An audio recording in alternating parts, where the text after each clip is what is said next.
Welcome to the 301 Colored Commentators, a monthly podcast series where two black men from the state of Maryland debate and give their hot takes on movies, professional wrestling, and TV shows. So have a listen, have a look-see, but nonetheless, enjoy. Hey, what's up, folks? How y'all doing? Hey, glad to be back. Welcome to Season 2 to 301 Colored Commentators. Long overdue, man. Long overdue, 2 months overdue, but we've been revamping our formula to give y'all what y'all want. We hope y'all love it. For sure. All right, for the inaugural Season 2 episode, we're going to be talking about, as we mentioned in the preview, 3 things. Like our format still remains the same: movies, music, and a wrestling event.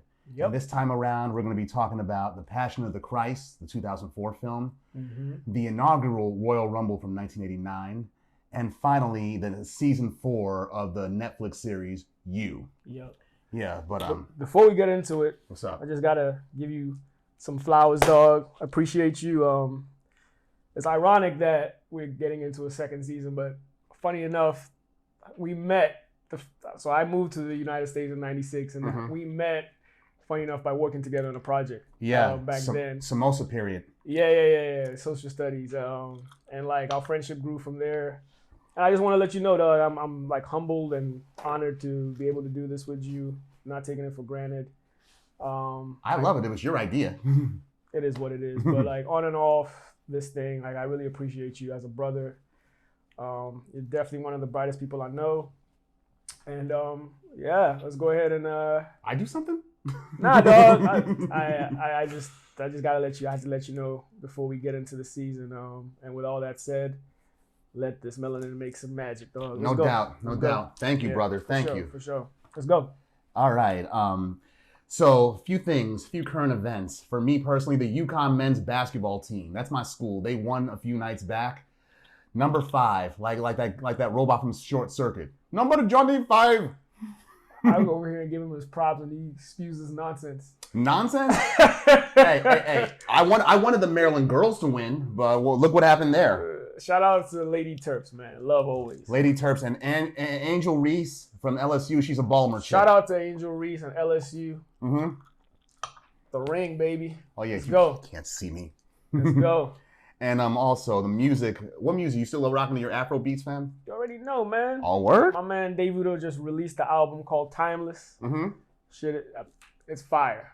If you haven't checked it out, check it out. It's been on rotation since he dropped it. He dropped it like late last week, right before the weekend, and it's been great. I've been rocking to that joint. It's fire.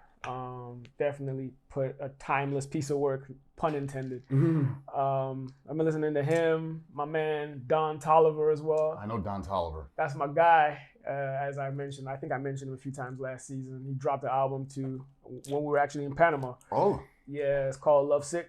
Oh, we was in Panama for our friend Naeem, his wedding. Shout out to Naeem. Panama is beautiful. I want to go back, yo. Yeah. It was a good time. So yeah, I'm listening to that. Listening to his girlfriend, actually, Kali Uchis. I don't know if you know her. She dropped the album. It's kind of cool. It's got a hippie vibe. She's Latino, so she has a little bit of the Latin mix into it. But a hippie vibe to it? Yeah. They're like, you can see how they work together. So it's a good album. And out of the old school, I've been listening to Reasonable Doubt. Yeah, I noticed that when we was doing the season 2. The draft, the rough draft or whatever. Yeah. We visited it.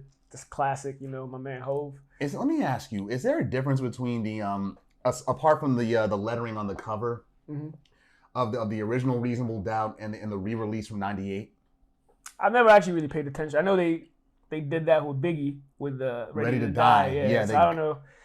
Shout out to Biggie. That's my guy too. But I don't know if they did any changes for JC. Maybe a title change. I don't know. The Dead Presidents. I don't know. I have to go back and see. I gotta go check that. No, for real. But yeah, that's basically what I've been listening to, and I might as well plug it in. My boy and his guy in New York City, they have a playlist that they drop every Friday. Is almost exclusively like, Afro diaspora, mix of Afrobeats, Amapiano, which is from Southern and Eastern African music, and from time to time like indie artists around the world. So it's called working title NYC. sometimes you might catch me advertising it on my page, on my story. So check it out. The playlists are always fire. They get better by the week. So in this previous week, they had a special dedication for Women's History Month. So all the music was by women, and it was fire. Oh, yeah, that's right. It was Women's History Month. Yeah, so check them out. We'll put the link and everything in the description when this comes out. So, yeah. Check those out, people. What about you, dog? What you been listening to? These are the first 2 new albums. Yes, I still buy physical media. That's good, though, because the CD's quality is unparalleled. So, unparalleled. Yeah. It's not the same as digital. It's better than digital. Much better. Even though to the naked ear it sounds the same. Yeah. But this album right here by Skyzoo and a DC production team of other guys, The Mind of a Saint. Okay. Brooklyn MC Skyzoo. Every track he's rapping from the point of view of Franklin Saint from Snowfall. Shout out to that guy. Yeah, they got plenty of Snowfall samples in here, vocal samples, score samples to create the beats. Yeah, this is one of the best albums I've heard all year. So check this out, The Mind of a Saint. Cool, man. That's a great show. Yeah, on its 3 more episodes. 3 more episodes. And 1 tonight. What a season. And 1 tonight. Yeah, 1 tonight. So. Congrats! Yeah, no spoilers. We might let you know how that goes later on in the season, but yeah, when we talk about the season finale and the show overall, we might talk about the spoilers and the ending. So cover your ears if you ain't seen the show yet. Yeah, man. Big up on man Damson too. Every day. And this joint right here, the Snowgoons from Germany and Grind Mode Cypher, aka every unsigned white rapper in the country. That's what my cousin calls them. But they're good. Really, they're good. These MCs are dope. They could give the BET hip hop cypher a run for their money, dude. If you like bars, wordplay, relentless, multi-syllable rhyme schemes over some boom bap shit, this is for you right here. For sure. I might have to let me see that shit. And it's a double album too. Goon Mode. Mm-hmm. All right. Cool. Snowgoons. Sounds interesting. Anything else? Yeah, shout out to the Tastee Diner in downtown Silver Spring. It unexpectedly closed down for good. Yeah. Toast to that. That's our old stomping grounds. Yeah. It used to be 24 hours, but the pandemic killed it. Made them close at 10 o'clock. Yeah. For sure. They ain't the only one left. There's one in Bethesda and one in Laurel, but no disrespect to the one in Laurel, but that's the one where all the hookers go to. Really? No? Look where it's situated on Route 1. It's where all the motels are at. Yeah. That's true. The trashy area of I used to go to that one whenever I was coming back from what's it called, Curtis Bay from McDougal's, the strip joint out there, and I needed a bite to eat to soak up all the alcohol. Shout out to McDougal's. I don't do that no more, mind you, but I mean, if you do, it is what it is. It's cool. No judgment. I know it's no judgment. I'm just saying I don't do it no more. It just got old for me. I feel you. I can't even go to a strip club with none of my boys. You can't? I can't. Well, I have. What am I saying? I have. I don't mind going with the fellas, but I wouldn't go alone. I used to go alone frequently, but not no more. That's just not me. I don't want to be like that nigga Myron from the Players Club. Following chicks home.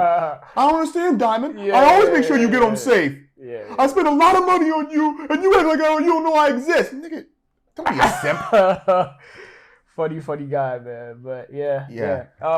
As we said, we were in Panama like a month ago, so that was fun. That was very fun. We were there with a bunch of our other brothers from childhood. Most of our sandbox people. Mm-hmm. Yeah. So big them up every time. It was a good time. Good escape. And plus, we never. Have you been to Panama before this, or? Nah. I'll definitely be going back though. It was a good time. Me too. I want to see the city. Without putting too much context, my man over here acquired a new nickname, dog, Mr. Poppy. And that's part and parcel a reference to the fact that my Spanish speaking skills, bruh, I got my groove back when I was down there. Don't listen to this guy, though. He's real modest. This man is very fluent in Spanish. He got us out of the way a lot of the time we were out there, especially us that don't speak a lick of Spanish, and the ones that say they do, but they didn't. Yeah, so, you know who you are. Yeah, but he was booking cabs, ordering meals, doing all that. So his Spanish is legit. Yeah, so I got shout out to my man Si. I haven't used it in a while, but it's still there. It's like riding a bike. You never forget it. Yeah, I was actually pretty damn impressed. Thank you. Nice one. Thank you, fam. Nice one. Yeah. All right, so we ready to get right into it? Jump right into it, man. All right, let's get started. Let's go. All right, the first thing we're going to discuss is The Passion of the Christ. The Passion of the Christ came out on February 25th, 2004, and was co-written, produced, and directed by Mel Gibson, who also put up his own money in order to make the entirety of the film. Okay, so I'll give him props for that. The film starred Jim Caviezel as Jesus Christ, Monica Bellucci, Maya Morgenstern, and Sergio Rubini. Apart from Jim Caviezel and Monica Bellucci, the remainder of the cast was comprised of unknown stage actors from Europe and the Middle East. Yeah. Now, the plot of The Passion of the Christ, basically in just one sentence, it's about the last 12 hours of Christ's life. Yeah. And not like Jesus Christ Superstar. I know you see that right there, but that was a musical. Far from it. I mean, yeah. The film, it fleshes out the roles of the Virgin Mary and the devil in Jesus' life and separates itself from other Jesus-centric films with its focus on Christ's relationship with his mother and the centrality of the Last Supper, and finally the crucifixion and resurrection itself. And with Easter around the corner, this is an appropriate choice. Yeah, absolutely. All the dialogue of the film is in Aramaic or in Latin, and some cuts of the film include subtitles in order to assist audio-centric viewers and for us who don't understand a dead language like Aramaic. Or Latin. Yeah. If you're a doctor, I think the only people that understand Latin are doctors and lawyers, since a lot of terms in both professions involve Latin. And priests. And priests, yes. Yeah. What else? For Jim Caviezel, who played Jesus, this was not one of his favorite films to make at all. What happened during the film? All of his injuries. He got struck by lightning. Yeah. He accidentally got scourged. He had the scene where they're crucifying him and they're trying to nail him. He actually dislocated his shoulder. That was real. Wow. Okay. And what's it called? Wow. Okay. And he had pneumonia, hypothermia, and on top of all that, having to contend with Mel Gibson. It ain't easy trying to mimic the Savior, right? Nah, it's not easy trying to mimic Christ. Yeah. Nah, apparently there's a sequel being planned by Gibson himself, and Caviezel supposed. How is that gonna work? I guess the next 40 days after the resurrection. All right. Yeah. All right. Fair enough. And Caviezel's supposed to reprise the title role, but who knows when that's gonna come out? But as far as this film goes, they did have a cut that they released a year after it in 2005 that excised all the violence of the film, which we're gonna talk about too. Yeah. The film, it was a box office success and critically acclaimed as well too. It made $700 million worldwide against a $30 million budget. Yeah. And there's controversy about the film too, about where it draws its source material from, namely from the Gospels, the 4 books. Yeah. As well as the controversy about the violence in the film, which takes up over half of the film. Yeah. Would you consider that torture porn? I think also part of the controversy was I think a lot of the Jewish community that weren't happy about how they were depicted in the movie. But I think a lot of it was the torture methods were actually researched based on that historical time frame, and then they used. I don't know how realistic as far as a man could actually withstand that kind of torture. They beat the living fuck out of him. But and being able to carry a cross. But I mean, some elements might have been very true. It might have gone a little bit overboard. But the fact of the matter is, he was tortured significantly before he was crucified. So that was the whole point, and he just took it. And I'm just like, how is he supposed to carry the cross and eventually get crucified if you keep beating him like this? Yeah, exactly. So I think that's what Mel Gibson was nailing. He was trying so to speak. Yeah. Pun intended, right? Mm-hmm. I think he was trying to give us an element of the human aspect of Jesus, and between his birth all the way to, even though it's focused on his last 12 hours, the passion itself.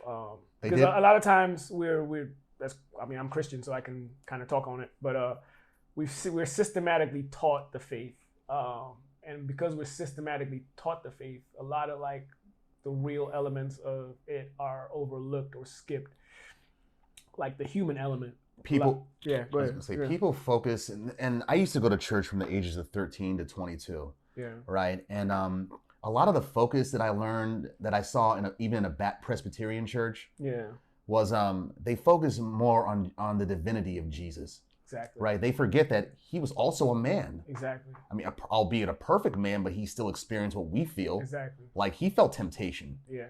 He felt anger. He felt emotion, but he knew how to handle it better because he's directly from God. So, so to just give, not to go too much into the faith, but to give you the timeline of it. Like, we have the Old Testament that depicts the rules of the faith and how we're supposed to live by the book as far as the rules go, the Ten Commandments and all of that. And actually a historical timeline that leads us into the New Testament so we understand why things are in the New Testament. And that being said, throughout that Old Testament, you see human fuck-ups from the beginning to the end each time God gives us a second chance. So, I mean, the main reason, so this movie is The Passion, which is basically New Testament. Exactly. And then the last 12 hours of Christ, which is the most important part of the church. It's the basis of the church. The reason why Jesus came and died for our sins so that we can have eternal life, et cetera, et cetera. And these people crucify him thinking that they're doing some good, but people, it's all for nothing. Yeah, but I think more so it's also important to understand that even though he did die for us, part of the fulfillment of the rules, so like it's important to understand what's going on. So the beginning, the Old Testament is a set of rules of how to live, strict rules to how to live, and we fuck up in enforcing that and actually practicing that. So part of the reason why he comes as a man and dies for us is also to show us how to live those rules. And he goes, not that he strays away from the rules, but he goes and emphasizes the gist of actually following these rules is just living by an aspect of love.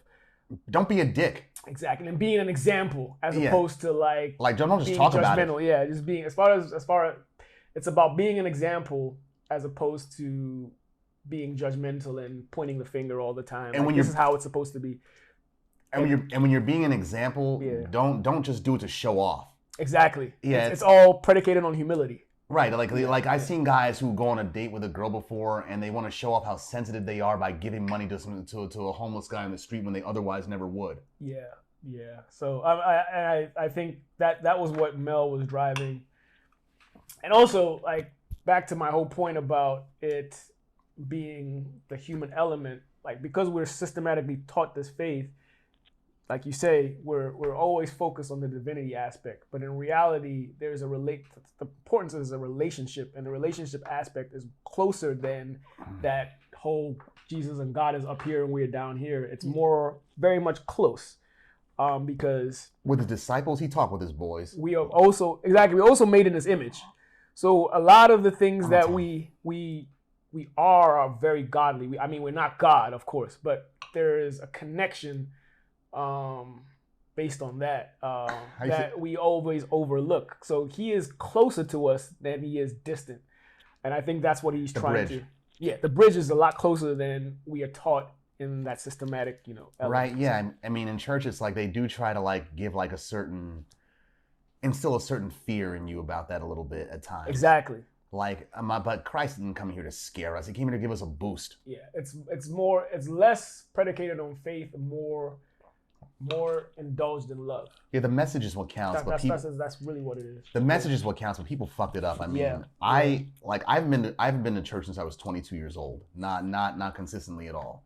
My thing was, I believe in God, I believe in the Bible, I believe in Jesus. I just don't believe in a literal interpretation that the preacher is throwing to me every Sunday. Yeah, exactly. Yeah, it's like, for me personally, it's like, okay, the one thing I heard that really set me off, here's what set me off, really. Go ahead, yeah.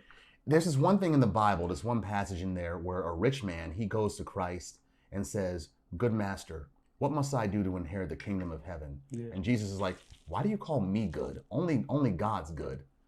And then, but the rich man, he really wanted to know, and he really did lead a good life. Yeah. And Jesus knew that's like, there's one thing you haven't done: sell all your goods, sell everything you own. Yeah. And Jesus basically said after that, it's difficult but not impossible for the rich to get in the kingdom of heaven. Yeah. And my thing is like, okay, if we're made in God's image, we have the power to do good on our own volition. But the thing of it is, it's like, anytime you do something good, that's not you, it's God working through you. But anytime you do something bad, that's your own dumbass fault. Yeah. I couldn't accept that. I think it's important to understand that he, as much as he knows paths that we are supposed to go, he's given us the element of choice. So if we choose to do good, it's, as Christians, it's supposed to be motivated by him, right? Mm-hmm. It's not necessarily him doing it, but we're aspired to be like him because he left the model through Jesus or whatever. So the idea is, with that option to choose the path that he doesn't know the path that you're going to choose. Oh, he knows. He doesn't know the path. He does. Jesus, God. He does not. He knows if you decide to choose, he knows the consequence where it's going to lead.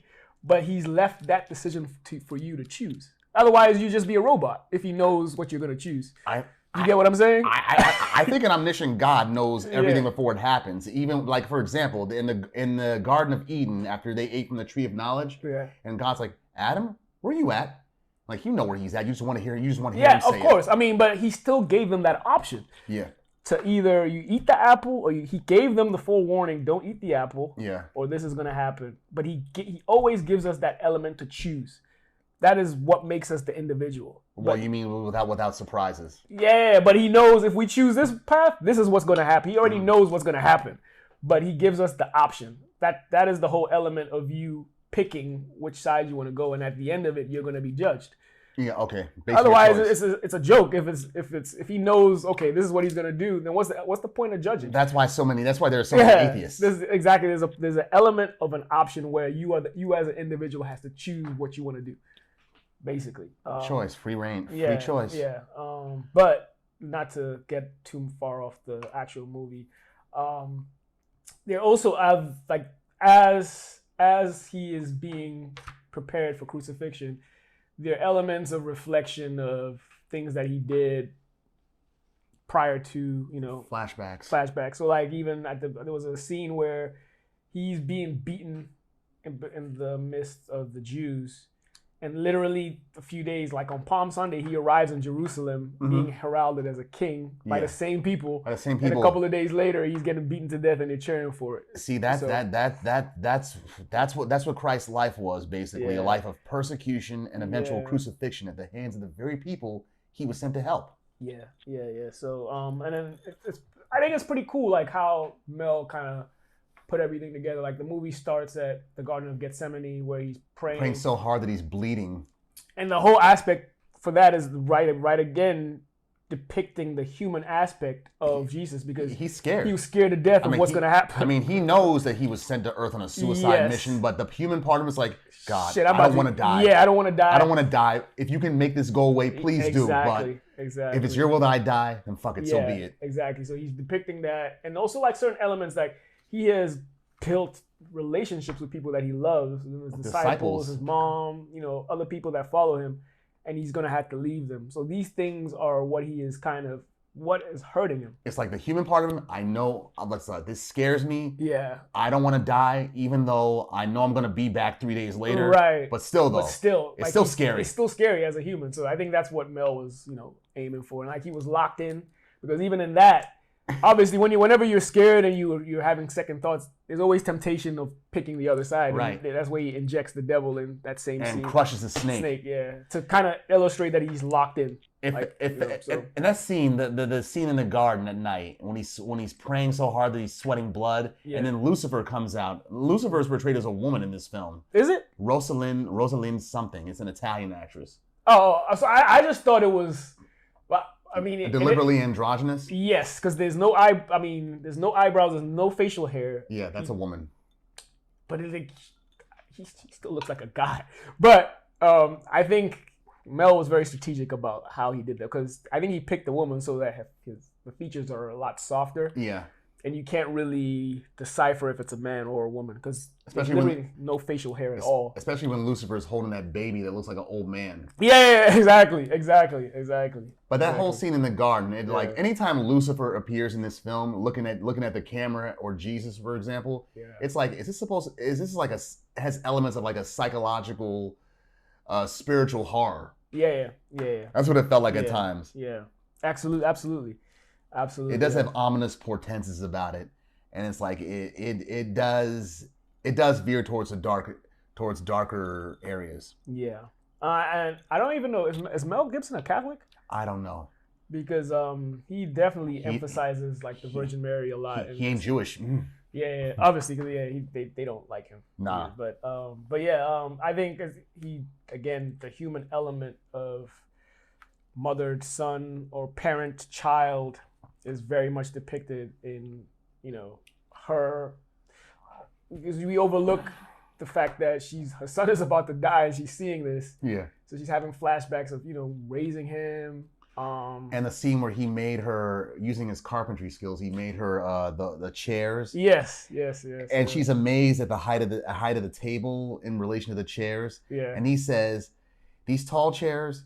She's like, Mary's like, "They will never catch on," and he's like, "Yeah, they will." I'm like, "I'm God, I know they will catch on." Yeah, exactly. That's like a humorous element in the film right there. Exactly. It's depicting the relationship between mother and son. Yeah. And again, it's also very similar. Again, that whole divine God is up here, we're down here. It's really important to understand that we're his children, and we're actually that bond is a lot closer than it is separate, because he feels when we disappoint, he feels that disappointment. But as you've seen even in real life, when kids commit crimes and stuff, you see the parent like on TV saying shit like, "I couldn't possibly," like there's disappointment, but there's always like shock and disappointment. Like I can't imagine. They never condemn the child. They never think it's their kid until it's their kid. Yeah, and even in that, even with that, there's rarely condemnation of the child, and it's important to understand that finding excuses. The relationship with us and God is very similar. Like the Columbine. Like I remember one of the parents for the Columbine killers. Like they didn't condemn him even on his tombstone. Right. Exactly. Like, "We're sorry we failed you," was all they said. Exactly. And so it's important to understand that relationship between us and God. I mean, there's a lot of stuff in this. We don't want to take the whole time talking about this, but there's a lot of elements in this movie that we can go on forever. There's a lot of elements. I mean, like here's another element: the depiction of Satan or Lucifer. Yeah. Like during the road to Christ's crucifixion. Yeah. You see Lucifer holding a baby in his hand that looks like a demonic old man. Old ass. And he's staring right at the Virgin Mary. It's like, this is a sly parody of when the Virgin Mary is holding baby Jesus. Yeah. It's like his way of giving two middle fingers at y'all. Yeah, exactly. And he repeatedly asked Jesus for the film, "You're just one man. You cannot bear the burden of everybody's sins." Yeah. I'm like, dude, you tried the same shit on God when you had that wager with him about Job, and look how that turned out for you. It works on us though. We always commit. Yeah, we always commit. We always take L's, but we always do the things that we know are the worst things for us. Yeah, we take L's, but and then we're forgiven because, again, like I said, there's a relationship between us and God, father and child, where we're never condemned, but there are consequences. Just like parents give kids consequences when they go astray, but they're never condemned. They always re-embrace if the kid comes back. You know what I'm saying? Yeah, for the most part, yes. For the most part, yeah. So, and then another thing is very parallel, and again, it goes back to my whole point, right? We're in his image. A lot of the things are a lot closer than they are distant. When the parent is present and raises their child, a lot of times the child is never really grateful for a lot of the sacrifices the parent gives. They don't understand it. Exactly, until they have their own child. Or at least until they get some maturity and get older. And there's usually no real way.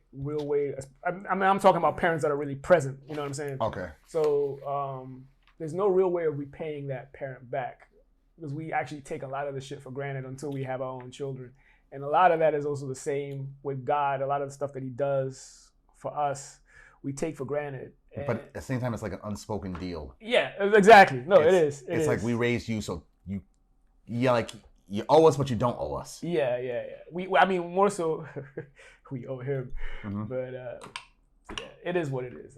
But like God, like Ghost going at Tariq in Power, like, "You owe me, little nigga. I gave you life."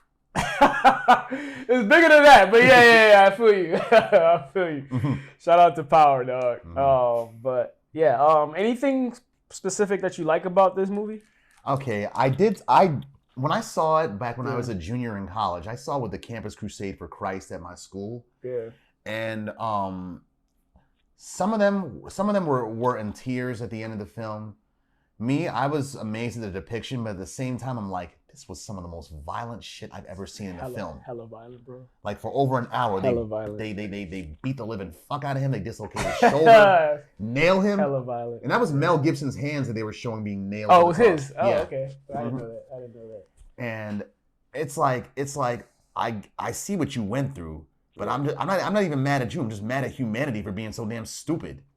We always are though. We fuck everything up. And your peoples, your disciples. It's pretty noble.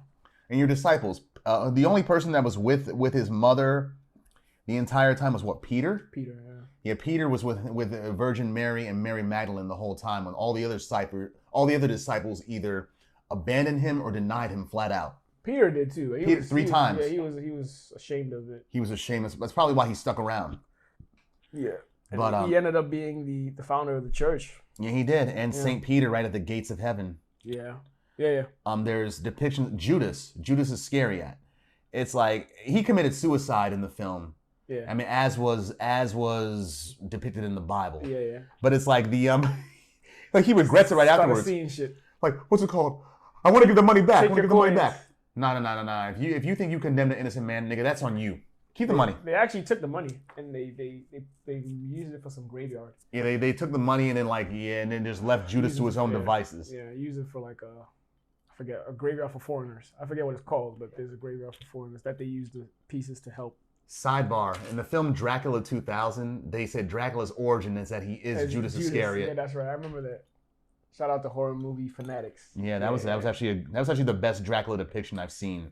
Yeah, that's a good one. In addition, Pontius Pilate. Pontius Pilate looked reasonable in the film, saying, "I don't want to kill you if you're actually innocent, dude. So just speak on your own behalf." And the reason why they forced his hand is because Jews or rabbis are not allowed to kill anybody, even though they pretty much enforce the law amongst their people. They're still subordinates to Romans.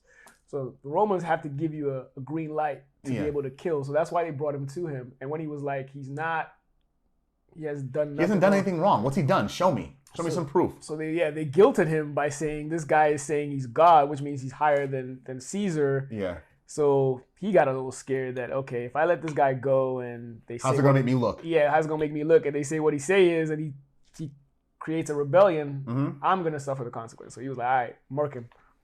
Yeah, three days later, they realized how stupid they were. Yeah. I hope. Yeah, I mean, we're here today because of that, right? So. Indeed.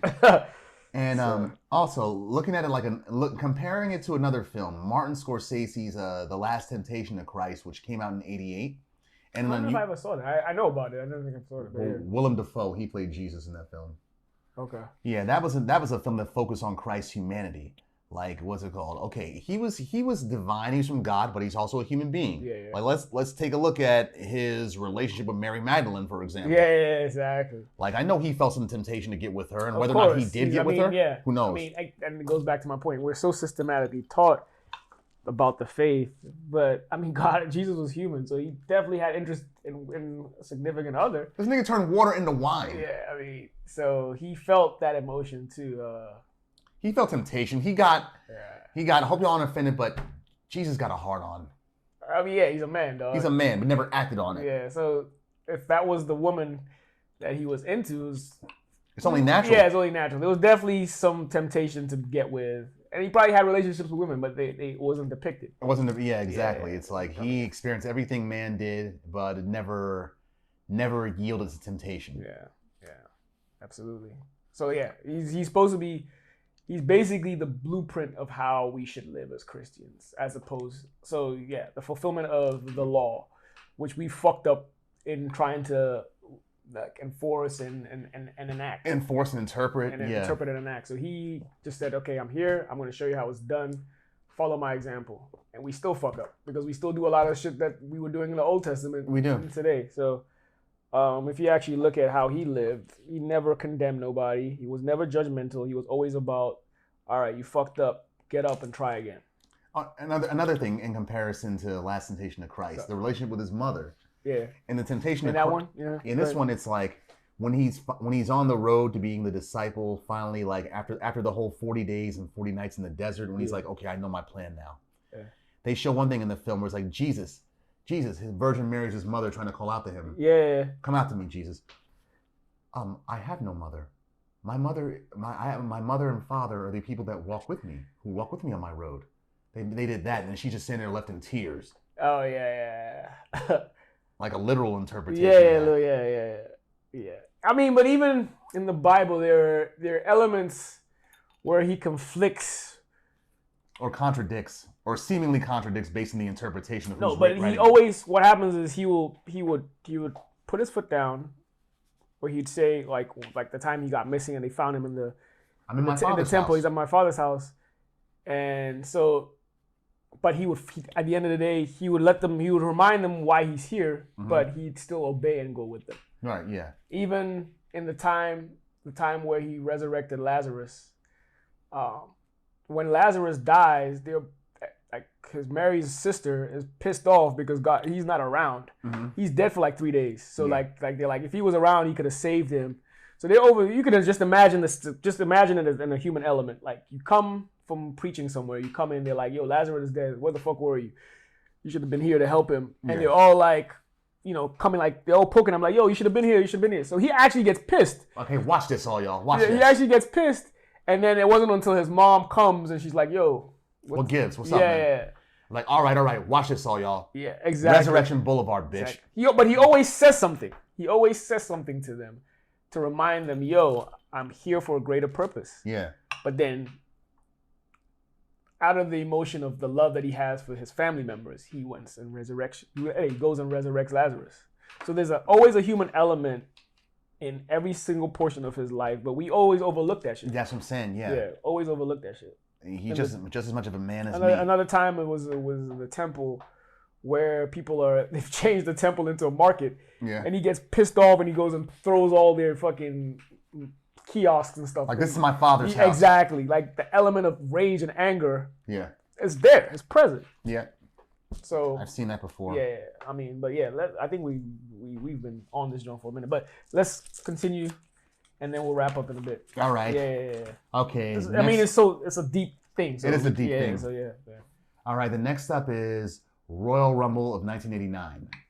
This was technically the inaugural Royal Rumble event for pay-per-view, that is. The weakest one for me. And it took place on January 15th, 1989 at the Summit in Houston, Texas. Shout out to my Capricorns. 3 days after your 6th birthday. I don't know what you're talking about. But yeah. This was, I say technically at first because the first Royal Rumble actually appeared on national television on the USA Network in 1988 as sort of a test run where they had like a 20-man battle royal. But it was so successful they decided to try it for pay-per-view events a year later. Okay, and after its success, it became one of the big four of the WWF pay-per-view events before WrestleMania, SummerSlam, and the Survivor Series. And the Royal Rumble, it centers on a Royal Rumble match, which is a modified battle royal in which 30 participants, they enter at timed intervals instead of all being in the ring at the beginning of the match. The rules are simple. Basically, 2 wrestlers start out at first, and every 3 minutes, a wrestler comes in. Now, going over the top rope and with both feet hitting the ground is the sole method of elimination, even though there are limited exceptions, as there were in this event. You know the funny thing? When I was a child, the concept of this match was my favorite. It was my favorite match, but it never was the best match. But it was always the concept always excited me. Because you get to see all the wrestlers. Yeah, exactly. It's a free-for-all. Exactly. Yeah, and the last wrestler left standing after all the other people have been eliminated, that's the one who wins the Royal Rumble. Now, until 1992, there was no official prize for winning the Royal Rumble. Yeah. I mean, there may have been some prestige or big honor about it, and it was implied that there was a large cash award for the winner of the Royal Rumble. But starting with the 1992 Royal Rumble, Ric Flair, he won that year's Rumble, and the prize that's his boy. The legendary one. One of the greatest matches of all time. I said that last season. You said it last season, yeah. Go check that episode out. The GOAT. One of the GOATs. Woo! Exactly. But Ric Flair won that year's Royal Rumble, and what was up for grabs was the vacated WWF title. Yeah. But after that, the Royal Rumble became an essential part of the road to WrestleMania, because the winner of the Royal Rumble, he would gain a guaranteed title shot at whoever the WWF champion is at that year's WrestleMania. That's true. I never actually paid attention to that, but you're right. Yeah. But this Royal Rumble, here's how it starts off: a 6-man tag match where what was it? Yeah. But with the best 2 out of 3 falls. Well, this is not the first one, but this is the first one I saw, and then the most prominent one was the one in SummerSlam. 90. Yeah. 90. Yes, it was. Yeah, the first match here was Hacksaw Jim Duggan and the Hart Foundation against who was it? Dino Bravo and the Fabulous Rougeau brothers. The Canadian squad. Yeah, funny thing is, only Hacksaw was the American. He was the only American. No, Jim Neidhart. Oh, I thought he was Canadian too. No, he's from Vegas. Oh, I didn't know that. Yeah, Jim Neidhart and Hacksaw were the only Americans in the match. I thought he was Canadian because he was always Hart Foundation. And he married a Hart. Yeah, he married a Hart. I always imagined that he was a Canadian. I guess. Okay. And the commentary was funny for this. What's it called? Jesse Ventura. He says, Hacksaw, that guy's a peanut for a brain. GOAT commentator. My favorite commentator of all time. Shout out to Jesse the Body, the governor himself. The governor of Minnesota. That's my guy. Yeah, they This was the best match to me. I enjoyed this match. It was funny as hell. I did enjoy it, especially with Bret Hart in there, and he's one of the best technical wrestlers ever. And the Rougeaus, people sleep on the Rougeau brothers. Yeah, they could actually wrestle. They could wrestle. They put Hart in the Le Bombe de Rougeau for the first fall. Yeah. And Hart, That's actually an underrated finishing move. It is, man. Yeah. And the Rougeau brothers, they come to the ring with those comically small American flags, trying to parody the whole relocating to Memphis, Tennessee. Mm-hmm. Trying to parody all those pro-USA people with those big-ass flags like Hacksaw and Hogan. Yeah. What else was it? The Gorilla Monsoon and Hacksaw and what's his name? Jesse Ventura. They did remark that some of these wrestlers that were in this match, Dino Bravo and Hacksaw, they're not used to the dynamic of tag teaming, and it shows. That is true. Yeah. And also, another thing that happened during this match, Bret Hart, a Canadian, getting the crowd to yell, USA! So weird. In retrospect, it's so weird. You sell out. Yeah. You a Canadian from up north, literally. Right. And Hacksaw Jim Duggan, he's a good wrestler, but his gimmick comes off as like a retarded pro-American. Yeah. Because in this fight, he doesn't have to do this in order to win, but he hits Dino Bravo with his trademark 2x4. I was telling you the other day, he was one of them wrestlers that could go toe-to-toe with anybody. He could. He was just dumb as hell. Just Just wait till I get my 2x4. Stupid as hell. He's stupid as hell. He was like, for me, he was like the Haku of the faces. But Haku wasn't. The reason why Haku lost was not because he was stupid. Yeah. Hacksaw lost a lot of matches because he was stupid as hell. Mm-hmm. But like for instance, Haku, he could go toe-to-toe with anybody. On the other side, I mean, he'd lose usually, but... And this same shit that he did right here, he does it a year later in a WrestleMania 6. He hits Dino Bravo, I think it was, with the 2x4 to win the match. Yep. But he still gets jumped afterwards. And as Gorilla Monsoon put it, you may have won the battle, but you lost the war. Yep. But yeah, Dino Bravo at this point in time was still like a prominent... It looked like he was on the come up, but they didn't know how to use him. No, they didn't. He had Frenchie Martin as his manager. Yeah, like... Between 87 and 89, they were like promoting him pretty well, like that he had potential to be something. And then when they figured out they didn't know what to do with him, they just kind of tossed him to the wind pretty much. Yeah. Although in 92, he did make a return on Primetime Wrestling when he wrestled Randy Savage. Was that when he had like the brunette hair? The brunette hair and the red outfit, yeah. I'm like, this is Dino Bravo? What happened to him? Yeah. But yeah, that was the match. The Harts and Hacksaw Jim Duggan, they won that match. And the Gorilla Monsoon and Jesse Ventura were arguing. Is it ingenuity or is it cheating? Man, I love Jesse, though. He's a funny dude. Like, I appreciate him even more now than when I was a child. His commentary, a lot of the times, is true. It's sensible. Even though he usually supported the heels, which I kind of do now. But some of his comments make sense about the heels and the faces. Yeah, I agree, 100%. Like Hogan, what he said about Hogan here during the Rumble, we'll get to that. Yeah. I was like, thank you. For once, I agree with you, Jesse. Thank you. I 100% agree most of the time with what Jesse says. I totally agree. And now, especially me now, like I'm more of a heel supporter than I am a face. So I appreciate a lot of the bad guys now than I was when I was a child. Some of those faces were low-key bad guys. Hogan was a low-key bad guy. I'm convinced of that now. Fuck Hogan, though. I can't stand Hogan. I liked Hogan as a child. Me too. But as I got older, it just makes more sense. I can't stand that dude, dog. It makes more sense to dislike Hulk Hogan when you get older. It's like being a comic fan and seeing that the Joker actually makes more sense than Batman as you get older. Yeah, shout out. I've always loved the Joker, dude. That's my guy. The Heath Ledger Joker, he makes the most sense. Yeah. Even the character in general, I've always loved the Joker. He's one of my favorite heels. Or I said heels, yeah. Well, he's a heel. Yeah, antagonists or whatever you want to call it. And speaking of heels, after this match, most of the when we see the drawing for the Royal Rumble, most of the heels were not happy with their drawings. Like the $1 Million Man, he paid Slick just to get his drawing. Yeah, I remember that. Hey, Slick, are you happy with your drawing? All right, come here for a second, pal. Yeah. That was funny. And Slick tried to play it off later on like he never talked to the $1 Million Man. Oh, I thought you meant last week, my brother. Why they make my man... Anyway, we'll get to that in the gimmick episode, dog. But my man Slick was such a stereotype. I mean, black pimp. Yeah. All the gimmicks had very strong stereotypes. They did. Yes, they did. Yeah, yes, they effing did. Yeah. But screw Hogan. Yeah, Hogan. I had to reiterate that. Okay, the WWE... But he's a legend, but screw him. Yeah. Agreed. Yeah. Okay, the next match was for the WWF Women's Championship match. It had Rockin' Robin, who's Jake the Snake Roberts' sister, against Judy Martin. That's right. Yeah, Sensational Sherry, she played a huge part in this match. And she interrupts. She interrupts at first, and she was in commentary, and wanted to, and she said, openly challenged the winner of this fight. But the thing is, during the commentary, she doesn't like either one of them. Yeah. And the match was less than 7 minutes long. Yeah. And Rockin' Robin, she won the match. Retained actually. that title. Mm-hmm. Yeah. Funny thing is about this match right here, though, it would be another 5 years before they'd have a women's title match at a pay-per-view event. This is the last one they would have up until '93.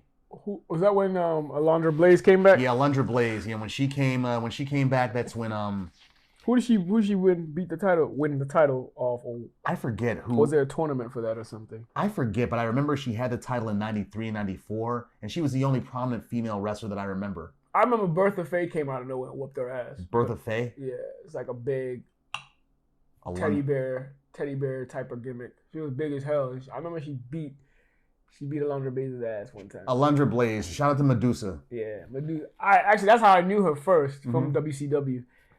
She was with the Dangerous Alliance. Yeah. Yeah, I remember her. That joint right there. Yeah. All right, let's talk about the super pose down between the Ultimate Warrior, the Intercontinental Champion, and Ravishing Rick Rude. This was... Shout out to my man. Yeah, look at that. He got a Ravishing Rick Rude shirt on. Look at that right there. I got to pay homage to some of the greats. That's my man. And yeah, Rick Rude influenced a lot of people in and out of wrestling. In wrestling, Val Venus, the porn star gimmick that was during the Attitude Era, he do the whole thing. Yeah. And Michael Bennett, the defensive end for the Seattle Seahawks, he would do. Yeah. I forgot about that. He does. Maybe tackle somebody. He does do the Rick Rude joint swivel. Oh yeah. I forgot about it. He does do that. Yeah. The pose down, the Warrior, he runs to the ring, and Jesse Ventura rightly calls him an idiot and tells him that he should get rid of all that face paint too. But the Warrior, he acted like he was a retarded mandingo down in there. Dog, every time you talk about the Warrior, I fucking love the Warrior. Uncivilized. But he sucks as a wrestler. But I enjoy his gimmick. He's such a brute. Yeah. And to be honest, I enjoy watching his matches because there's just brute. There's no skill. The only 3 matches of his that I enjoy, as far as an entertainment standpoint of it being a solid match. These 2 Rick Rude matches and the WrestleMania 7 career-ending match. The rest of his matches are just a blur to me. But there are a few of them where he just dominates the jobbers. I enjoy those. His music was hella dope. Yeah. His gimmick, the way he came to the ring, super hype, was dope. I mean, the steroided man, larger-than-life muscle man was dope as well. I just loved his colors that he would always use. Yeah. Like, that crazy aspect of him was dope. I love that. But as a wrestler, he was terrible. Yeah, even fellow wrestlers, like the self-destruction of the Ultimate Warrior that came out in 2000. Nobody really liked him. Nobody. Yeah, nobody really liked him. Even the managers, Bobby Heenan spoke on that, saying he could fuck up a cup of coffee. Yeah, seriously. And he was very arrogant from what they're saying. He was. Even McMahon didn't like him. Yeah, but in McMahon, you understood his marketing value. That's why he kept him. But it's like, okay, like the SummerSlam 91. Yeah. Where the Warrior tried to strong arm McMahon saying, I want this amount of money. And McMahon's like, okay, I'll give it to you. But come the event, it's like, you're fired as soon as the event was over. Exactly. Or as soon as his match was over. Oh, I forgot to say before we go, rest in peace, Butch. I saw that he died. The Bushwhackers, yes. Butch. I never liked the Bushwhackers, but shout out, he's dead, so I gotta give him my respects. They were like a family-friendly gimmick, even though they like to lick people. Yeah, it was weird. They were just, they were just mad to me. I never really after the Yeah, cousin. They were just there. But, you know, a death is a death, so respects to him and his family. Shout out to him. They were definitely like they were definitely part of our childhood in watching pro wrestling. Absolutely. Yeah, they never won no titles. They were practically they were just there. They were practically jobbers almost. They were like high-end jobbers. High-end jobbers, yes. High-end jobbers, yeah. So, but yeah, keep going on. We are okay. The pose down, the Houston, they booed at Rick Rude's pose down, even though his was actually professionally done and properly done. And the Warrior, he just tries to crudely mimic Rick Rude's poses, but he still manages to win somehow because he's a face. He's doing like, yeah, exactly. I'm just looking at you like, dude, you belong in a special class. And pause. Yeah. But Rick Rude definitely had the better of the two bodies. Rick Rude had more symmetry. Yeah. A more realistic look to his muscles. I mean, even they were both on steroids, but Rick Rude at least looked more realistic. There's definitely better symmetry. And looked more realistic. Warrior just had muscles all over the place. And Rude's abs, they just look so sculpted. Especially when he oiled them up, no broke back. Yeah, when he oiled them up. But yeah, his symmetry was dope. You can be a straight man and admire another man's features. I agree. Like, especially if you go to the gym, you know. So like, his shit was he had a decent body. Warriors, and the reason why I actually side with Rude was because of those elements, like the symmetry, the realistic muscle, whereas Warriors looked a lot more steroid affected. And like he didn't understand the whole point of the pose down. And that too, doing some standing crunches and growling. Just very brutal, and then just stomping. It's just terrible. Yeah, so Rude, he got sick of it and finally attacked him. Yeah. But he didn't. Like you said earlier, he didn't spray something in the Warrior's eyes, which had no effect on him. It's like you're supposed to react to that shit. Yeah. What did he spray on you that had no effect on you? Was it lotion? Warrior's an idiot, dog. Yeah, he didn't spray that on him. Rude attacked him. Yeah. And then when the Warrior gets up out of his attack, he attacks all those suited officials that were trying to help him, and runs out of the ring and runs to the back. It's like, this is just so stupid. Yeah. It was basically a way to heighten the segue to the WrestleMania match. Yeah, pretty much. Which was one of my favorite matches in that WrestleMania. It was hilarious. I mean, Rude got his ass beat, but he won. Mm-hmm. And all the people during this pose down who were participating in it, they're all dead now.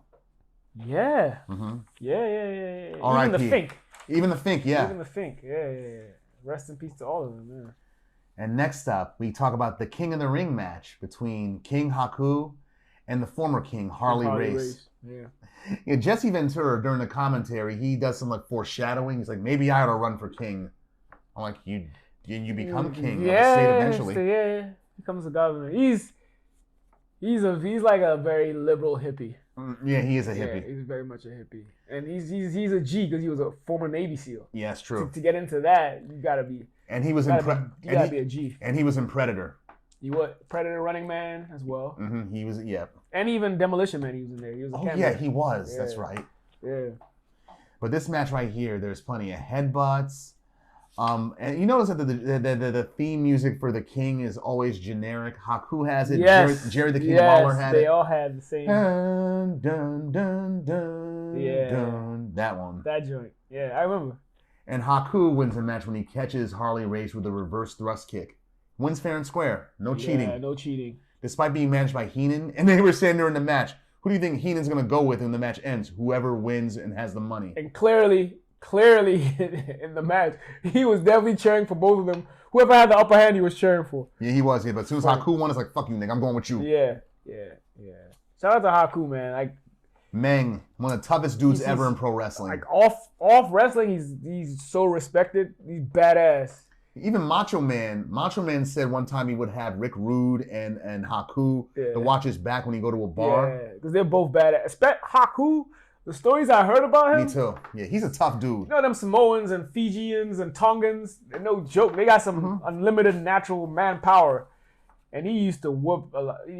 People were scared of him. And Haku, he didn't even wear no boots in the ring. He was barefoot. Yeah, that's how powerful he was. Yeah, he was also like mixed martial arts type of guy and sumo infused in his style. Yep. They could have used him a lot better. They could also use the Islander tag team with Tama, but I mean, it is what it is. I think wrestling, they could have used those guys. They're such good wrestlers that they could have done more with them. He could have been. Yeah. But anyway. Okay, on to the main event, the 30-man Battle Royal. The weakest one I've watched, but it is what it is. Yeah, the first two participants were Demolition, Axe, and Smash. Yeah. Yeah, and they were like, you're the participant? All right, fuck it. Let's just go at each other. Yeah. And the third man that came in was Mr. Perfect, I think it was. Yeah, it was. Yeah, Mr. Perfect, he actually lasted the longest of everybody in here, over nearly 30 minutes, 27 minutes and 58 seconds. And he broke Bret Hart's record in the previous year's televised Royal Rumble. Shout out to Perfect. That's one of my favorite wrestlers of all time. I love Mr. Perfect.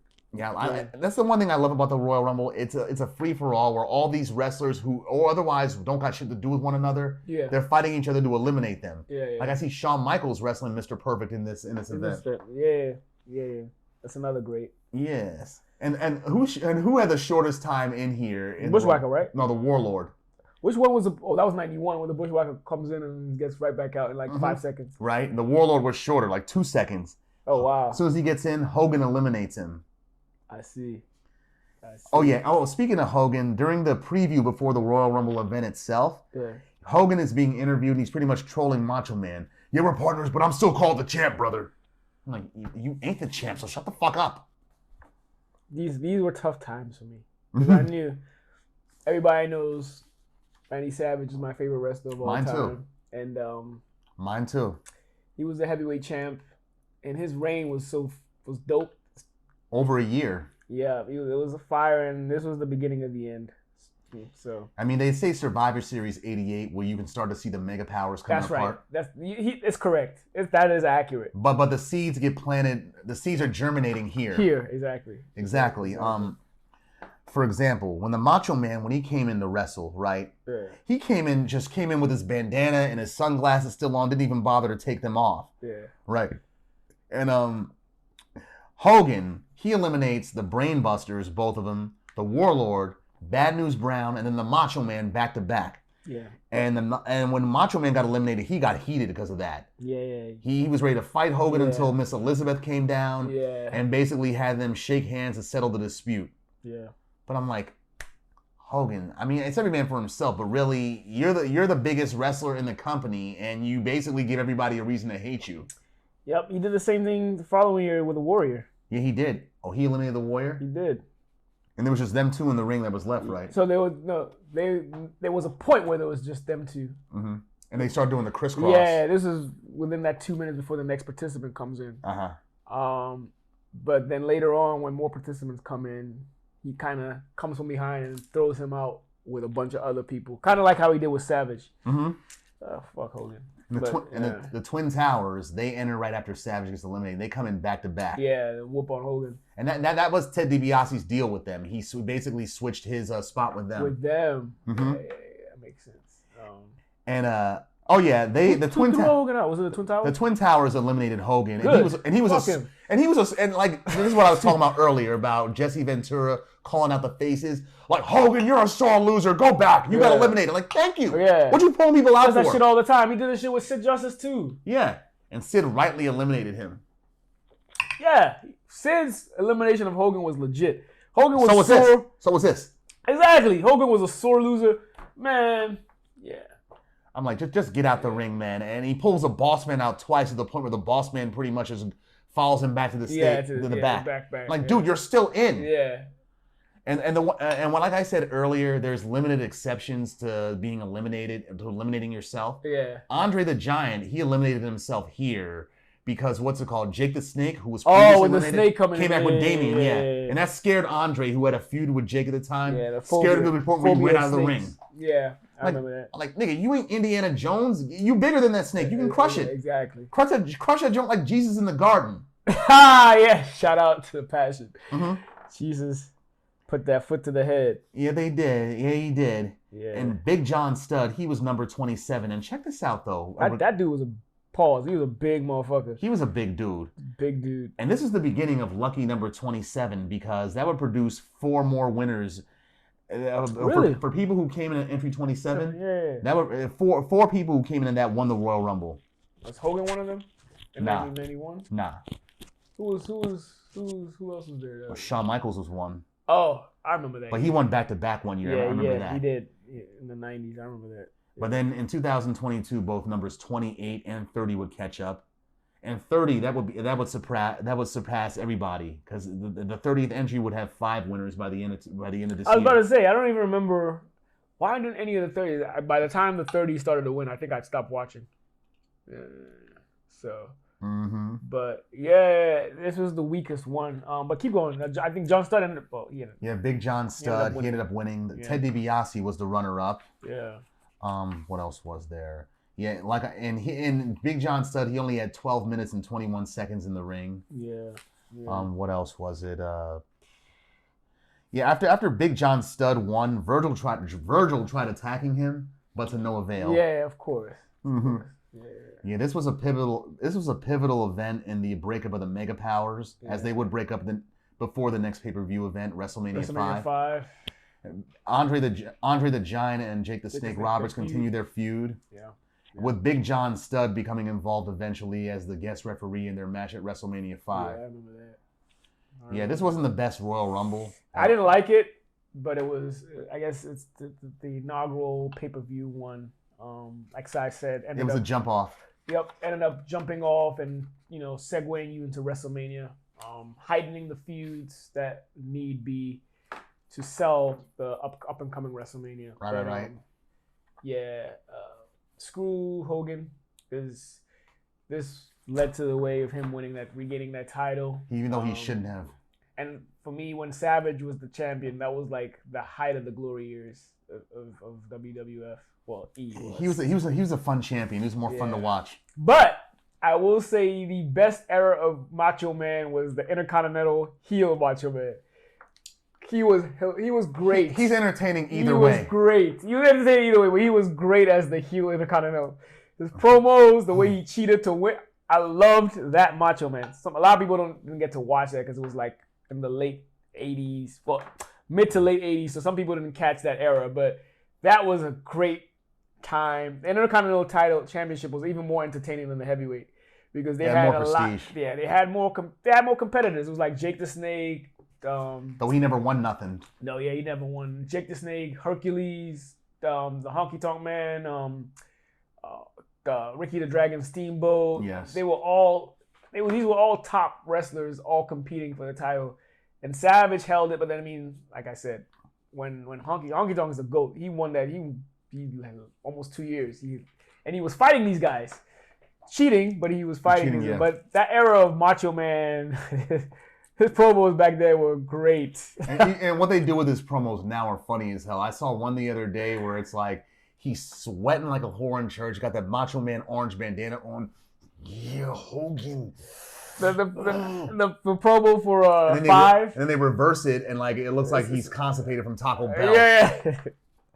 Like you sound constipated either way. Shout out to that because my my motto for this year is cup of coffee in the big time. That's from Savage's promos when he was Intercontinental Championship. Cup of coffee in the big time. Cup of coffee in the big time. That's what we're doing this season. Indeed. So yeah. Yeah, this wasn't the best Royal Rumble for me. Yeah, I didn't enjoy it. Even some of the ones during the Attitude Era were better, like the '99 Royal Rumble, where McMahon won. I think I stopped. I think I checked out. The promo for that Royal Rumble, McMahon getting ready, was like a bunch of Rocky type parodies where he's actually drinking raw eggs, learning how to stun people, punching meat. I must have seen it because that was like getting ready to when I was checking out. 99 2000 was when I kind of. 99. For the first half of '99, you were still checking some stuff. Yeah, I was checking some stuff, but I don't remember that vividly. But that sounds funny. That definitely sounds funny. Yeah, and the what's it called? The I Quit match between The Rock and Mankind. I think I remember that one. That was funny to me. Funny, yeah. Shout out to The Rock. We will touch base on him later. Yeah, the gimmick thing, I suppose. Actually, we have one of him and Stone Cold. Yeah, we do. We have something like that proposed. So that would be a good episode. But yeah, that was that Royal Rumble. For historical context, I advise you to watch it. But for entertainment, you could skip it. Yeah, you could skip that. The other ones, subsequent ones, were more entertaining. Yeah. Especially when more became on the line for the Royal Rumble. Exactly. Because this one right here, it's like there's no real prize. 1992. Flair. The Nature Boy. Check that one out. That's all I gotta tell you. But yeah. All right. Whatever, dog. I just said, yeah, check it out. That's all I was saying. You, Carl. Yeah, but yeah. You. All right, on to the next All right, the next topic, the final topic is the Netflix TV series You, which just completed its 4th season. Yeah. And we talked about You during our very first episode in our podcast. Yeah, but, season 1, yeah. But as a refresher, it's 4 seasons in now, and it aired in 2018 on the Lifetime channel originally, actually. It's about a bookstore. Really? Was it? Yeah, it was on Lifetime. Oh, I didn't know that. Okay. Which is surprising, all things considered. Yeah, all things considered. I found out on Netflix, but yeah. Yeah, I got put on through You. Oh, really? I didn't so even know that. No pun intended. No pun intended. Whatever you want to say, but yeah. Yeah, it's about a bookstore manager who has sociopathic romantic tendencies. He develops a toxic obsession with a woman and becomes homicidal in regards to any obstacles between them. It's like, I will have you whether you want it or not. Yeah. Yeah, it's the protagonist is portrayed by Maryland-born actor Penn Badgley. Yeah. Oh, yeah, he's from here. Yeah, he was born here. Word. And in the 4th season, Penn Badgley, who plays Joe Goldberg, he's posing as Jonathan Moore, and he's now residing in England, in London, working as an English professor at a respected institution. Mm-hmm. And he's leading a very sedated existence, especially after what happened last season with him. He's had to give up his son, kill that girl, Love Quinn. Yeah. Yeah, season 3, it made me wonder. Yeah, his wife. Made me wonder, how is he going to get out of this one? He always gets himself into a pickle, and it makes you wonder, how is he going to get out? And this season... He's disturbingly cunning. Yeah. Disturbingly, pathologically cunning. Yeah. For this season, he's been following the black chick, Marianne, from last season. He's been following her around Europe in an attempt to locate her. Stalking her. Stalking is the right word. Yeah. And in this new life of solitude, it gets disrupted when he begins to bond with a circle of wealthy and spoiled socialites. These motherfuckers are funny as shit to me. They are. Yeah, keep going. And they all start becoming picked off one by one. That's the way to put it. By a serial murderer. Picked off, yeah. Uh-huh. By some serial murderer who begins targeting their elite group. At first, we don't think it's Joe. But then exactly. But then when he thinks he's being blackmailed and having evidence pinned on him by what he thinks is the killer, that's when he reverts back into his old habits. Yeah. Yeah, the killer plays mind games with him and his subconscious. And while trying to keep his true identity hidden from the group of spoiled socialites and catch the killer, he develops feelings for another woman this time around named Kate, who's similar to Joe. Mm-hmm. There's a lot of things that happen this season, like what I call a Fight Club Tyler Durden moment in regards to Joe, and the killer, the Eat the Rich killer. Yeah. And it felt like, and when he's around them in that mansion, it felt like a Clue type of scenario, like who done it? Yeah. Which we later find out is deliberately misleading, a red herring. Completely. I was like, what the fuck was going on? And then I'm like, yo, someone really has Joe at his mercy. Yeah. We find out. And then later on, it's like, okay, they introduce a completely different element that somehow we overlooked in the first 3 seasons. Yeah. But it kind of makes sense now. But it makes sense now. Like I said, a Tyler Durden Fight Club kind of way. Yeah, exactly. Dr. Jekyll, Mr. Hyde. Mm-hmm. Yeah. Now, the characters from this season, they got Reese Montrose. Yeah. Who's a politician, and it turns out he's not so bad as the series makes him out to be. Yeah. There's Kate Galvin, aforementioned Kate Galvin. She's an English love interest for Joe. Mm-hmm. Oh, yeah. She definitely, I could tell she was from England, even by her features. Mm.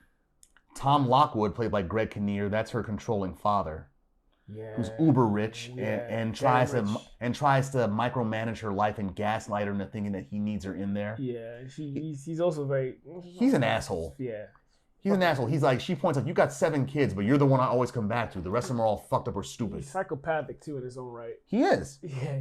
He's like a Joe. She married someone like her dad. Yes, and that's probably why Joe's attracted to her. Exactly. Joe's doesn't have the wealth, but same kind of guy. Yeah, Marianne from last season. Nadia, who's one of Joe's students at the school that he teaches at, and she's pretty much figured him out. Yeah. And then you got the rich assholes like Gemma, Phoebe, Connie, and Adam Pratt. Phoebe is funny as hell, dog. Gemma's an asshole. Treats men like they're pets. Yeah. I'm like, I was glad when she got. Yeah. Phoebe was funny as shit to me, though. She had issues. Mm-hmm.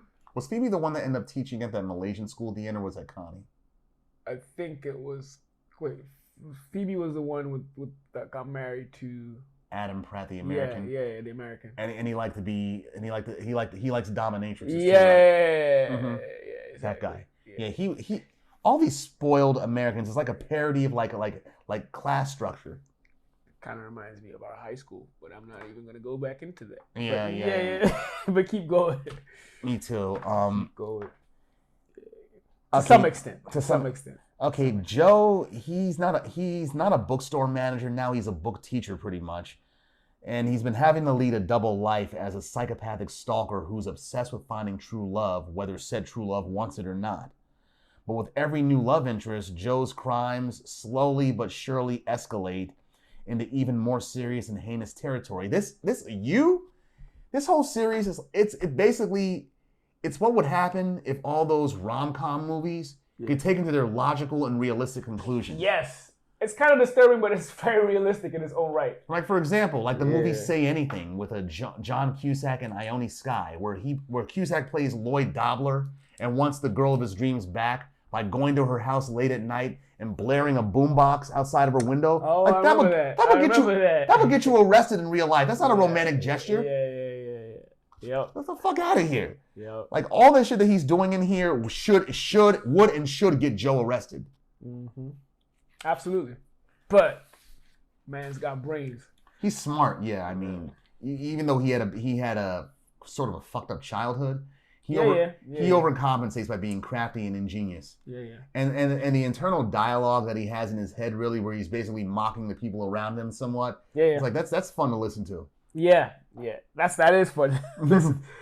The sarcasm. Yeah, it is a sarcasm. Yeah, it's very slick. Very slick. Marianne, what happened with her? That was actually a nice twist with what happened with her. Yes. The show was broken up into 2 parts. Like Ozark, like half. Exactly, half and half. And the second part gives you so much context into the first. You're just kind of like, wow, plot twist, like shit. Mm-hmm. And the authors and the directors introduced an element to Joe, like we said, that we should have actually suspected in the first 3 seasons, but never actually thought about until now, that he's fucking bipolar, practically. He is. He's undiagnosed. Never got help. Yeah. So he's got a split personality that he's not even aware of until now, I guess. He starts being aware of it in the second part. But the second part of it, when the twist finally becomes revealed. It reminds me of Dexter, too. Because he has like a dark passenger. I actually haven't checked out that show. I heard it's good, though. And the split personality, his subconscious urges and whatnot, that in his mind he puts in the form of someone else. I see. Some idealized version of some person who represents an idealized version of himself. I see. Like Reese Montrose. Yeah. Got you. I see what you're saying. He turned Reese into his dark passenger pretty much until we learned the truth. Exactly. And the Eat the Rich killer, that also reminds me of Dexter as well, too. Because Dexter, he's a serial killer, but only kills other serial killers. The Eat the Rich killer just kills self-centered rich kids. But that's really just Joe just acting out his disdain. Exactly. For the spoiled and entitled. The spoiled and entitled, yes. There's been a lot of that. I've been seeing a lot of that in the past few months, like a White Lotus. Yes! The Triangle of Sadness. Oh God, that's actually another good show. Yeah, all these are like center on parodying and just satirizing white wealth. Yeah. Like overly privileged. Yeah, overly indulgent, entitlement-minded white wealth. Yeah. And class. Yeah. Like in Triangle of Sadness, that had like elements of that along with the Lord of the Flies scenario. I've even heard of that show, but No, Cool. it's a movie. It's a movie, rather. Okay. Yeah, one of my friends. Shout out to you, Amy Casey. Yeah, she had me watch the film. And I'm like, it might be something you might like, and it's like I'll watch something that you want. I'm like, okay, when I get done watching with this, I want you to watch Get Out. How did she find that? It was straight. I don't know. I gotta ask Yeah, I her. can ask her. Okay. I hope she watched it because that gives us plenty to talk about. True. And that's something that we got to look at too eventually. We've already looked at 2 of Jordan Peele's movies. We never did Get Out? We did Us and Nope, but never Get Out. All right. Yeah. Down the line somewhere, we'll talk about Get Out. Yeah, that's what's up. Yeah. But yeah, for you this season, I like how he is such a devious motherfucker, Joe. Like how he managed to put the blame on that. He's fucking legendary. How he spun that off. Mm-hmm. And the girl was too scared to say anything. Yeah, it's just she was in jail still quiet because she's like, okay, if I snitch, he's gonna come back and kill me. Like, because Marianne warned her about how fucking intelligent he was, and like mm-hmm. the only way out of this is to kill him, and you gotta execute it to a T, no errors, or he'll figure it out. He'll figure it out and come back at you. Yeah. Love Quinn couldn't do it.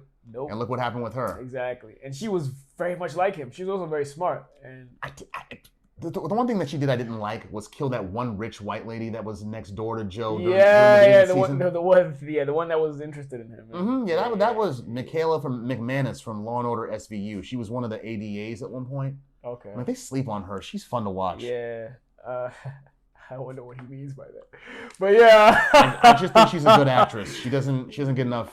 Sure. She doesn't get enough chance to make the most out of the role she's given. Got you. Whatever you say, sorry. But yeah, you're absolutely right. Like I was wondering how he was gonna get out of it. I had a feeling she was gonna fumble the bag. Yeah. But I didn't know how she was gonna do it. I don't want to put too much detail, so if viewers that I haven't finished or seen it can go back and revisit. And comment and make comments about this too in the comment section for this on YouTube. Please do. We need your feedback. But it was genius how he spun that at the end. And now, after watching it, it makes sense why they renewed for a final season. For a final? Well, actually, we shouldn't keep assuming it's final. A 5th season, yeah. We tend to do that, like, what's it called? When the 5th season comes about, like Snowfall, I assumed that was going to be the final season. Yeah, exactly. I was wrong. Exactly. So they're gonna, which we'll probably touch on because why not? We've started with the 3rd season we did it, and now this one. Yes. This was actually a good. I didn't know where it was going when the first half. Me neither. I was like bored with this. Like I was like, this is kind of mundane and you're literally not in your element. You're not in America. You're turning it into an investigation spy movie almost, or show. Mm-hmm. But then the second part, the plot twist is gangster, so it was pretty good. Like I know you're hiding, but Joe Goldberg, you're in there somewhere. Yeah, the second part was really good. And we shouldn't even made sense out of everything. And we should not even root for this dude at all. It's like, no. I mentioned this during our very first podcast, how like in the first half of this century, how the TV shows were emphasizing on white male protagonists who were anti-heroes. House, Dexter, Breaking Bad, Mad Men, and Joe takes off of them. You're 100% correct. Yeah, like these dudes, we should not be rooting for them. Well, House is a limited exception, but Dexter, Walter White, what's his face, Don Draper, they're not good guys. And I guess it speaks to how well the character development is because you have Tommy from Power, him too. Like there's the element of empathy that you have, even though they're fucked up in the head. Yeah, we should not be rooting for them, but they're humanized. The actors that portray them humanize them in a way that where you can't help but to root for them. Exactly. They even try to do that with Dahmer, but he's real. So that shit, I didn't have no remorse for that. I had no remorse for that either. And I didn't have no, but they try to do that with the Netflix Dahmer shows. And that was big, and for some reason that was big in the black communities. Dahmer. The thing is, I knew about it because I'm into that stuff, like understanding why. As a psychology major, I'm into that as well. Yeah, so I knew his story pretty well. So, but what I didn't know was the political part about it. I didn't know the political part involved in his whole. Me neither. Yeah, dynamic. I mean, I've seen various depictions of Dahmer over the years, and Jeremy Renner, he's still my favorite. Oh, okay. Yeah. I've done more documentaries than the actual movies and shows. So, but yeah, they try to do that in Netflix. That shit didn't work on me because but yeah, back to you. Yes, back to you. Yeah, it was a good shit. It was a really good. show. And like, good season. And a lot of those rich kids, it's like, you guys are asshole victims, so I don't feel sorry for y'all when y'all die. Yeah, I know. Some of them crack me up though. I'm not even gonna lie. Mm-hmm. Like that rich African chick. Yeah. She's just so cold. Yeah. You're right. But for me, Phoebe was like the obliviousness is what gets me. Like they have no clue what's going on in the world. Like none. Their wealth keeps them in a bubble. Yeah, it's like it's crazy. Like you got all the money in the world and you know fucking shit. It's crazy. And they think, I mean, a lot of their situations have put them in quite obscure mental states. But at the same time, it's kind of funny that they think they're going through struggles in life. Yeah, it's like compared to what the average person is going through. Like you may have struggles in life, but it's like your wealth guarantees that you're going to lead a life free of any unnecessary hardships. Yeah. At the same time, it's also a reminder that that kind of wealth comes with a lot of consequences. Yeah, it does. Like, what's it called? Being spoiled. I consider that a form of child abuse. Yeah. Like, you spoil your kids, you're basically taking away their work ethic. Exactly. So when they become adults, they're going to expect everybody to do shit for them. Exactly. As opposed to being for dolo. Exactly. But all in all, I after seeing the second part, I definitely recommend... The second part was better, I thought. Yeah, I definitely recommend that you guys watch the show. Don't jump to conclusions after the first part. Is it first 5? Yeah, it's divided in half, 5 and 5. So the first 5 might bore you by the end of the 5th one, but then the last 5 puts everything into perspective. Yes, it does. So it was a good. It was better than I thought, actually. Yeah, me too. I was actually like, this is actually pretty damn good. Yeah, the previous seasons, I'm more in love with those, but this one is like, okay. Yeah, it was a good spin because I didn't see it coming. Mm-hmm. I didn't see it coming. Yeah, shout out to Nadia. Don't drop the soap. Yeah. And figure out a way that you can actually get out of jail by telling on this dude too. Right. I'm not honoring a snitch, but you're in jail for something you didn't do. But I'm glad Marianne got to escape. Me too. They faked her death so she can get back with her kid. Yeah, with her kid. That was huge. Because I thought at first, like, what's it called? That her girlfriend or whatever basically disowned her and saying your daughter's gonna be. So did I. But good twist, Nadia. It didn't work out fully the way you wanted, but at least you got half of your goal done. Yeah. Sounds good. Because Marianne did not need to be there. Yeah, exactly. Mm-hmm. Exactly. But yeah, that's anything you want to add about that show? No, I got nothing else to add about it, not even in my off notes right here. Yeah. If you guys have any other theories regarding the show, the movie, you probably don't have any theories about the wrestling event. You can have comments, but let us know what you think about that. Yeah, comments and tidbits that we may not know, like behind the scenes shit. Exactly. Give us, if we didn't touch anything regarding the movie and the show especially, give us your perspective on what you saw on the show and the movie, The Passion of Christ. Because like I said, The Passion of Christ could have been a whole episode on its own, because, it's a whole predicated on religion and faith and shit. So everybody has their own little outlook on that. So feel free to drop some comments, some theories and ideologies and perspectives from your end, and let us know. And boo UConn. But yeah, congratulations to UConn and LSU. Whatever. Don't listen to this guy. Congratulations. What the fuck you mean don't listen? I didn't say anything. So he in our bracket, he won clearly because he's. I didn't win the bracket. Oh yeah. Shout out to Candace. Candace, she won. John's cousin. Yeah. You got second. So. I got second. Yeah. Yeah. But my school won, so usually when they win, that's a good omen for me for the rest of the year. Yeah. So, but yeah, man, if you guys watch this much, we appreciate you. Thank you. Thank you so much. We will be back again with another episode. We're going to divvy up sections of each show or each particular section. So if you're not interested in wrestling, you can click to another section. Yeah, exactly. Like you can click to the movies, click to the TV show, you can click to that, or however you want to do it. Exactly. You got options available. Exactly. But most importantly, we need to hear back from you and what you thought about this episode. And again, yes, comment on the YouTube page, video. Send us DMs on our Instagram page. Criticize if need be too, man. We'll take everything. We're all here for it. Any room for improvement that we got, because we know we need it even for the second season. But we're we back. are grateful for our viewers, and we are back like hook crack. Joel Santana. Unfortunately, not crack, but I get what he's saying. Shout out to the Dipset. Or back like a chiroprac. Yeah, back like a Brazil hook. But yeah, that's Lil Wayne. But yeah. But yeah, thank you again. Hook, that's clever. Yeah, but we appreciate y'all. Yeah, thank you. And we'll be back. See you in the next episode. Peace. Peace.